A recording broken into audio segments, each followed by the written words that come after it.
दुनिया में मंदी का दौर चल ही रहा है कि इसी बीच एक और खबर सामने आ रही है।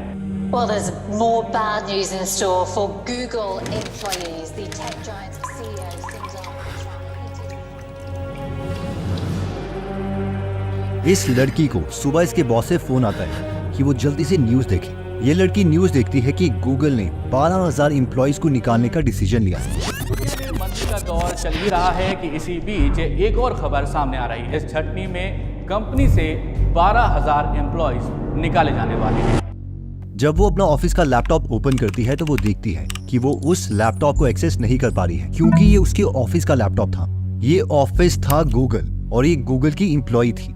ये बहुत रोती है, इवन उसकी बॉस भी उसके साथ फोन में रोती है। ऐसे ही बहुत से एम्प्लॉइज थे जिन्हें मैसिव ले ऑफ के टाइम में निकाल दिया गया। कोई माँ मैटरनल लीव में थी और रात के 3 बजे अपने बच्चे को फीड कर रही थी, उस वक्त उसे निकाल दिया गया। तो कोई नया IIT इंजीनियर अभी इंडिया से कनाडा पहुंचा ही था कि मेटा यानी फेसबुक ने उसे निकाल दिया। अब ये बहुत ही इमोशनल स्टोरीज है, लेकिन इससे लर्निंग ये है कि आज के अनप्रिडिक्टेबल टाइम में हम एक इनकम स्ट्रीम के ऊपर डिपेंडेंट नहीं रह सकते, क्योंकि अगर वो इनकम स्ट्रीम बंद हो गई तो लाइफ एकदम फॉल्ट हो जाएगी। तो इस वीडियो में हम 5 एसेट्स देखेंगे जो हमें बताएंगे कि हम कैसे अपनी इनकम स्ट्रीम्स बना सकते हैं। हम सबने रॉबर्ट कियोसाकी की ये कैश फ्लो क्वाड्रेंट बुक जरूर पढ़ी है, और इन 4 क्वाड्रेंट में से 2 क्वाड्रेंट है बिजनेस और इन्वेस्टर।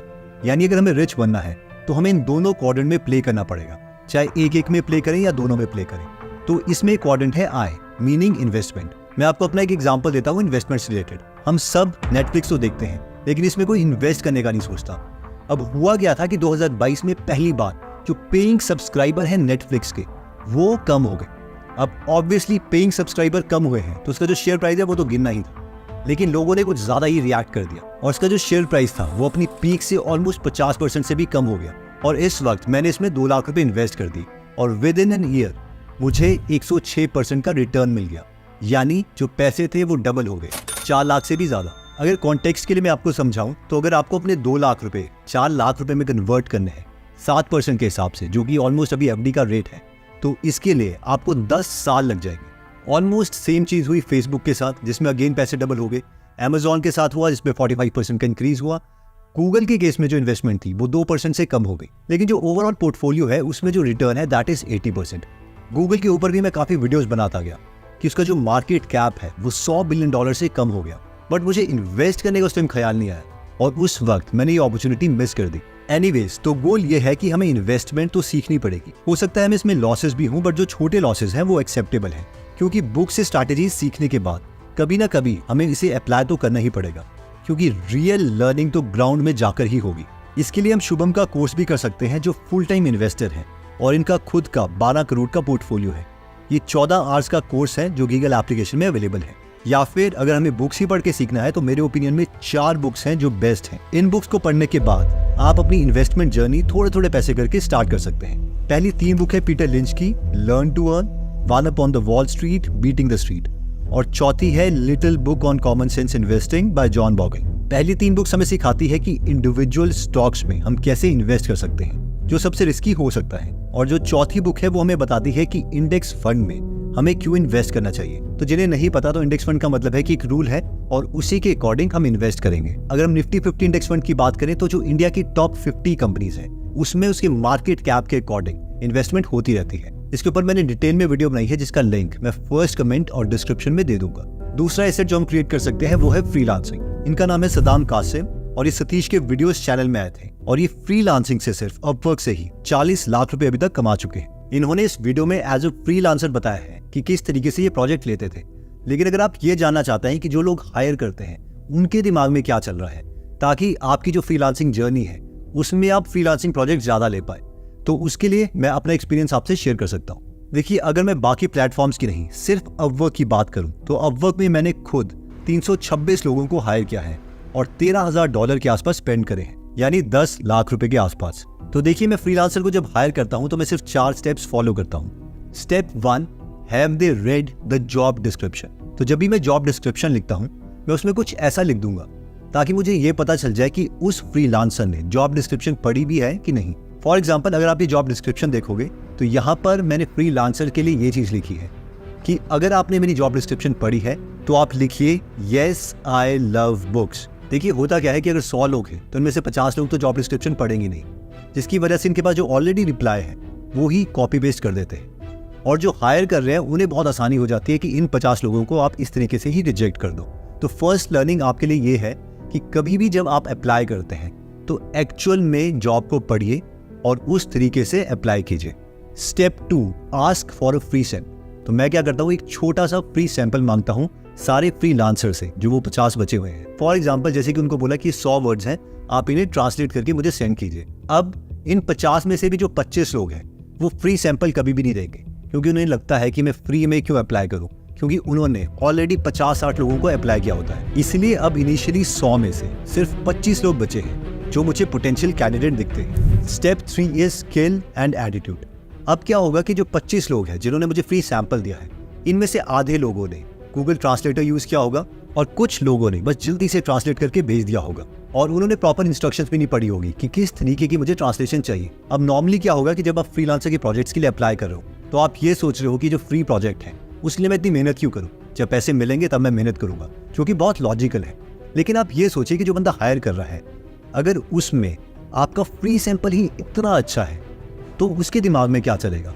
वो सोचेगा कि अगर ये फ्री में इतना अच्छा कर सकता है तो जब उसको मैं पैसे दूंगा तो वो कितना बेटर परफॉर्म करेगा। और अब क्या होता है कि इन 25 में से सिर्फ 1 या 2 लोग ही होते हैं, और कई बार तो वो भी नहीं होते, जिनका काम एक्स्ट्रा ऑर्डिनरी होता है और वो शॉर्टलिस्ट हो जाते हैं।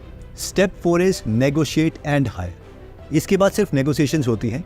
हम उनको बताते हैं कि हम उन्हें कितना पे कर सकते हैं, वो हमें बताते हैं कि उनको कितना मिनिमम रेट एक्सेप्टेबल है, और फाइनली जब वो विन विन सिचुएशन बन जाती है तो उन्हें हम हायर कर लेते हैं। और इसके साथ मैं आपको ये भी बताना चाहता हूँ कि ये एक्चुअल में एक लॉन्ग वर्किंग रिलेशनशिप होता है। ज़रूरी नहीं कि एक इंसान आपको सिर्फ एक ही प्रोजेक्ट दे, वो आपके साथ काफ़ी प्रोजेक्ट्स कर सकता है। अगर मैं अपनी बात करूँ तो अभी भी जो मेरे कोर टीम मेंबर्स हैं वो मुझे अपवर्क से ही मिले थे, जो 3 या 4 सालों से हमारे साथ काम कर रहे हैं, and I truly respect them.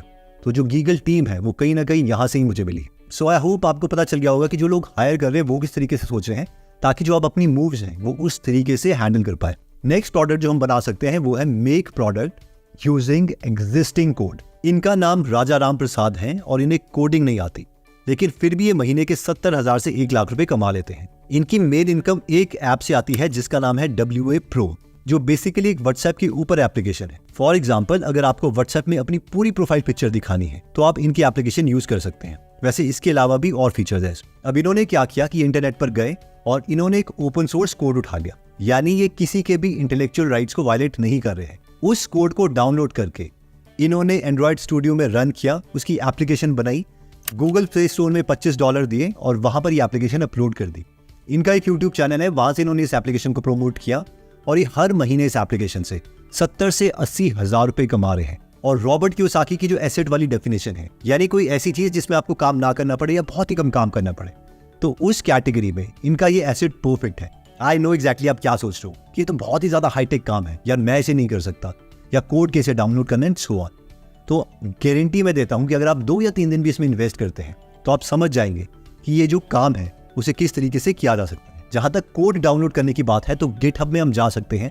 जब हम कोड में ये बटन प्रेस करेंगे तो यहाँ पर हमें डाउनलोड जिप का ऑप्शन दिखेगा, जिससे हम पूरा एंड्रॉयड का कोड डाउनलोड कर सकते हैं। ऑब्वियसली जो भी प्रोजेक्ट आप डाउनलोड कर रहे हैं उसमें एंड्रॉयड का कोड होना चाहिए।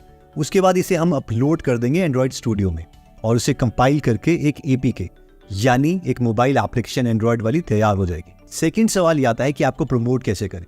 अब ये थोड़ा डिफिकल्ट काम है अगर आपके पास खुद की ऑडियंस नहीं है तो 1 या तो आपको एड्स लगानी पड़ेंगी, 2 या तो किसी छोटे यूट्यूबर को आप कन्विंस कीजिए कि भाई मेरे पास ये एप्लीकेशन है, मुझे लगता है ये चलेगी, तो उसे प्रमोट कर और जो शेयर है रेवेन्यू का वो हम 50-50 कर लेंगे, 50% आपका 50% मेरा। और मोस्ट प्रॉबेबली अगर आप 50 और लोगों को मैसेज करते हैं तो उनमें से एक ना एक आदमी तो इसके लिए कन्विंस हो ही जाएगा।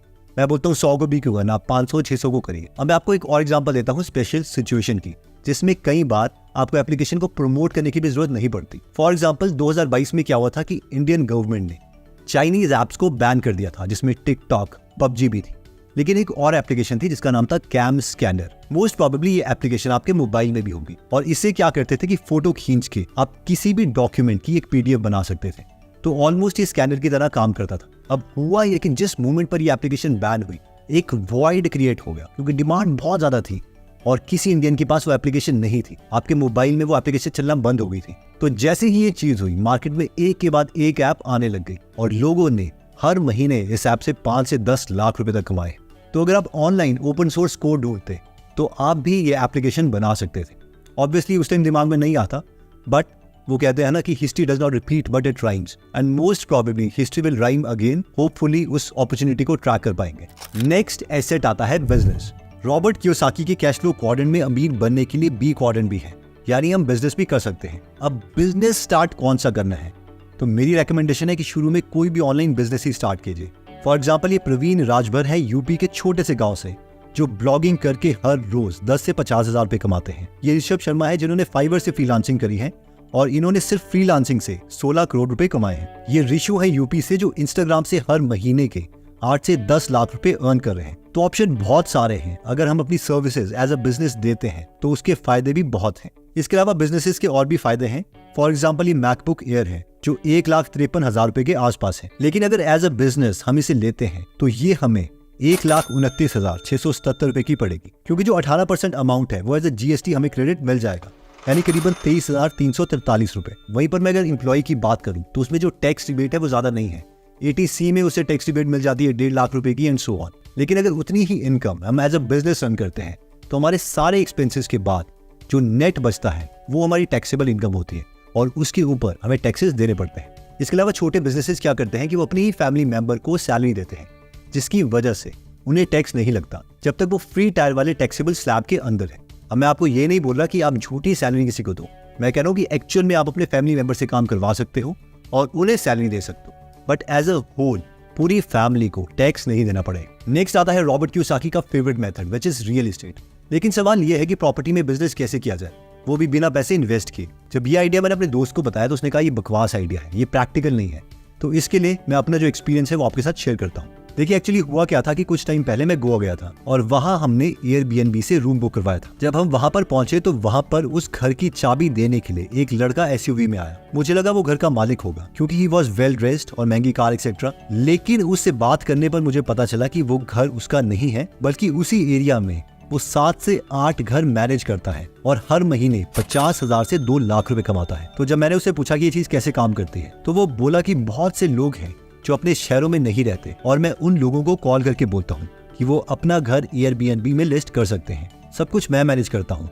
कोई भी गेस्ट आता है तो मैं उससे मिलता हूँ। स्टे के दौरान गेस्ट को कोई भी प्रॉब्लम होती है तो मैं उनकी हेल्प करता हूँ, ताकि जाने के बाद वो Airbnb में अच्छी रेटिंग दे के जाए। इसके बदले में 30% चार्ज करता हूँ। सीजन के टाइम में ये घर एक दिन में 5 से 6 हजार रुपए का चढ़ जाता है और इसलिए उस वक्त मैं एक घर से एक दिन का 1800 रुपए तक कमा लेता हूँ, यानी महीने के 1.5 से 2 लाख रुपए। इसमें मैंने उससे कहा कि जो घर वाले हैं वो इस चीज के लिए मान जाते हैं, तो उसने कहा हाँ, बस उन्हें 2 ही प्रॉब्लम होती है। ज्यादातर ओनर को 2 ही ऑब्जेक्शन होते हैं। पहला कि जब वो घर वापस आए तो उनका घर रेंट पे नहीं चढ़ना चाहिए और यही रीजन है कि वो परमानेंटली घर रेंट पे नहीं देते हैं। सेकंड, वो बाहर अच्छी जॉब या बिजनेस कर रहे होते हैं, इसलिए वो नहीं चाहते कि कोई उन्हें कॉल करे और मैं उन्हें इन दोनों प्रॉब्लम के सोल्यूशन देता हूँ। पहला, मैं उन्हें कहता हूँ कि जब वो घर वापस आएंगे तो उस वक्त हम Airbnb में कोई बुकिंग नहीं करेंगे, इसीलिए वो अपने घर में रह सकते हैं। और दूसरा, हर चीज मैं मैनेज करूंगा। इसके अलावा वो क्या करते हैं कि जितने भी वहां पर लैंडलॉर्ड हैं उन्हें वो कॉल करते रहते हैं और 1.5 से 2 महीने में वो एक ना एक ओनर को कन्विंस करते रहते हैं। तो वैसे तो अगर आपके पास खुद का घर है जहाँ पर टूरिस्ट आते हैं तो आप Airbnb में उसे लिस्ट कर सकते हैं, या फिर अगर आप ये सोच रहे हैं कि मेरे पास इतने पैसे नहीं है तो उसे भूल जाइए। हम इन्हीं का जो मॉडल है उसको रेप्लिकेट कर सकते। स्टार्टिंग आपको अपने रिश्तेदार या किसी से भी करनी पड़ेगी, थोड़ा एफर्ट डालना पड़ेगा और अगर वो बाद में चला भी नहीं तो ज्यादा कुछ भी नहीं होगा, एटलीस्ट हमें एक्सपीरियंस आ जाएगा। But this model is worth trying. So I hope ये वीडियो आपको अच्छी लगी होगी। ये वीडियो आप अपने फ्रेंड या फैमिली मेंबर के साथ जरूर शेयर करें, क्योंकि कोई ना कोई आइडिया किसी ना किसी के साथ जरूर कनेक्ट कर जाता है। जय हिंद।